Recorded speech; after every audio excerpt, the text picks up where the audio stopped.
Dice una máxima que si uno fuera sincero con su iris, ¿verdad?, todo su cuerpo sería luminoso.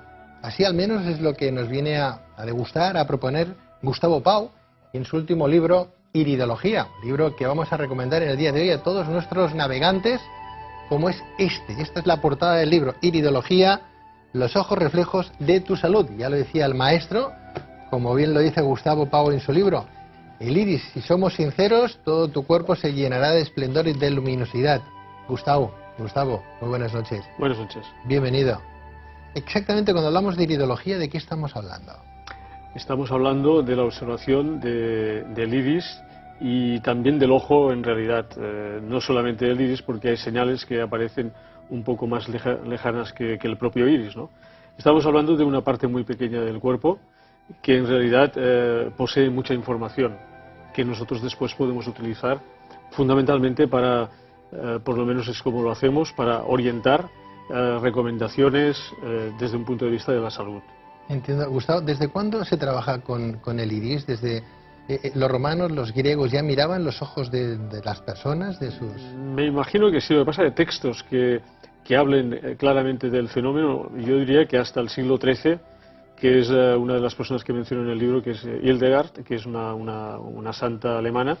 Esta monja benedictina, en sus libros dedicados a la salud, tenía una parte, no muy grande, eran unas 4 o 5 hojas, que las dedicaba al tema de los ojos, fijándose mucho en el color, y a través del color ella hacía recomendaciones de plantas medicinales. En concreto, como parece ser que tenía mucha simpatía por el hinojo, pues recomendaba mucho el hinojo de diferentes maneras. Gustavo, a través del iris tú puedes llegar a ver un estudiante de iridología, por ejemplo, puedes saber si una persona va a sufrir una enfermedad, si está sufriéndola en ese momento.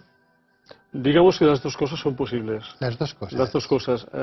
Va a sufrirla, digamos que hablaría de la predisposición, ¿no? El iris es, como otras partes del cuerpo, fruto, como la mayoría de las partes del cuerpo, son frutos de nuestra genética, ¿no? Por tanto, y el color es indiscutible, porque sabemos que igual que de pequeños nos enseñaban aquello de las leyes de Mendel, de los guisantes rugosos y lisos y todo esto, también a veces se ponía ejemplos con el iris, los iris castaños, los iris claros, y que había siempre, si había una mujer de ojos castaños y el marido de ojos claros, los hijos salían más castaños que claros proporcionalmente, porque el color castaño es dominante sobre el claro. Es decir, que hay un fondo de tipo genético que luego, a medida que el individuo va haciendo su vida y va desarrollando su vida mejor o peor, entonces esta genética se puede ir expresando, ¿no? Entonces hay una parte del iris que nos habla de esto, de lo que es posible, lo que puede ocurrir. Y luego hay otra parte que a veces en cuanto a señales es mucho menos rica, que sería cuando algo está ocurriendo, o sobre todo cuando algo hace tiempo que ocurre, entonces aparece una serie de señales que nos están hablando de cronicidad, de algo que está ahí de alguna forma fastidiando a aquel individuo, no dejándole vivir en paz, etcétera, ¿no? ¿Hablamos de patologías severas, entonces, Gustavo? Podemos hablar de patologías severas. ¿Por ejemplo? Podríamos hablar de un reuma, por ejemplo.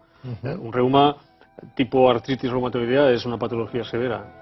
Entonces esta enfermedad da muchas señales en muchas partes del cuerpo, pero también las da en el iris, y sobre todo cuando hace brotes, cuando hay brotes reumáticos potentes, incluso pueden aparecer alteraciones importantes en el ojo, que casi son ya, en este caso, de consulta oftalmológica, porque una persona incluso en un brote de ciertos reumas podría quedar incluso sin vista, porque afecta el cristalino y entonces queda sin visión. Vuestra terapia, utilizáis no solamente lupas, sino también, entiendo yo, que algún tipo de material específico, ¿verdad? Sí, se utilizan lupas de pocos aumentos y luego, en cuanto a hay los conocidos iridoscopios, que son una especie de microscopios invertidos, es decir, que se colocan en otra posición diferente a cuando los utilizamos para mirar microorganismos. Y estos microscopios no muy potentes, no hace falta grandes aumentos, pues con esto ya nos permite ver con tranquilidad el iris. Gustavo, dicen que el ojo es el espejo del alma, sí, ¿verdad? Tú miras el ojo de una persona y ya tienes bastante claro si aquella persona, más que un carácter o una personalidad, si va a tener o va a sufrir alguna dolencia importante, ¿verdad? Sí. Imaginemos que esta bola llena de efectos cromáticos, ¿verdad? Sí. Rojos, verdes. Podría ser perfectamente un iris, ¿verdad? Sí. Entiendo yo, ¿dónde se refleja, por ejemplo, los problemas? Tenemos la pupila en medio, Sí. bien. Los problemas están alrededor de la Está pupila en sí. en todo él, hasta en la propia pupila. Sí. En la propia pupila, porque la pupila, que en realidad no es nada, es un agujero, pero este agujero, el marco de este agujero, que sería lo que llamamos el margen pupilar, y luego el propio agujero, lo grande que es, lo deformado que está, esto ya nos puede dar información. Por ejemplo, hay una enfermedad muy grave, que ahora no es, por suerte, tan frecuente en la población, pero que lo había sido, como es la sífilis. La sífilis producía grandes modificaciones de la pupila, la deformaba muchísimo, y entonces esto, en el fondo, aparte de ser un signo de la sífilis, expresaba también, sobre todo si se heredaba, porque la sífilis era hereditaria, ciertos trastornos mentales importantes en los herederos, que quedaban reflejados en esta pupila deformada. Caramba. Y que muchas veces incluso ya no respondía a ciertos estímulos lumínicos. O sea, tú mires, por ejemplo, el ojo de una persona, tenemos la pupila justo en medio, Sí. ¿verdad? El color entiendo que no tendrá nada que ver para saber si una persona sufre de una enfermedad o sufre No, de es otra. más genético, es de Hay alguna otra forma, predisposición, ¿no? Sí. Justo al lado de esta pupila tenemos una serie de símbolos, bastoncitos, ¿verdad? Sí, Vosotros sí, entendéis, sí, ¿no? sí. Símbolos gráficos que están estudiados ya y en función a esos símbolos que aparecen, tú sabes determinar una cosa u otra, ¿no? Sí, determinamos fundamentalmente las funciones orgánicas, es decir, el iris, como ahora tú decías, es como cualquier otra parte del cuerpo, no es distinta, es como una especie de alfabeto, ¿no? Donde hay diferentes letras, diferentes signos, y estos signos tienen su lectura, ¿no? Yo diría que fundamentalmente hay tres grandes letras en el iris, ¿no? Hay el tema de los vasos, hay la estructura vascular, hay el relieve, que es un poco las formas que coge este iris y que es distinta en cada uno de nosotros, es muy diferente en cada uno de nosotros. Luego estaría la parte relacionada con colores añadidos, pigmentos que están ahí, y luego el color general. Es decir, habría como tres o cuatro modelos diferentes, cuatro grandes letras, que después tienen sus variables y que esto nos permite pues interpretar. Pero interpretar, evidentemente, a ver, se puede hacer de muchas formas, pero nosotros preferimos siempre interpretar, pero también teniendo un cierto conocimiento de esta persona. Por tanto, siempre va bien que la iridología esté reforzada por una entrevista, o sea, por conocer también a esta persona un poco sobre su vida. Claro, también puedes mirar el iris y decidir cosas y decirle cosas a la gente, ¿no?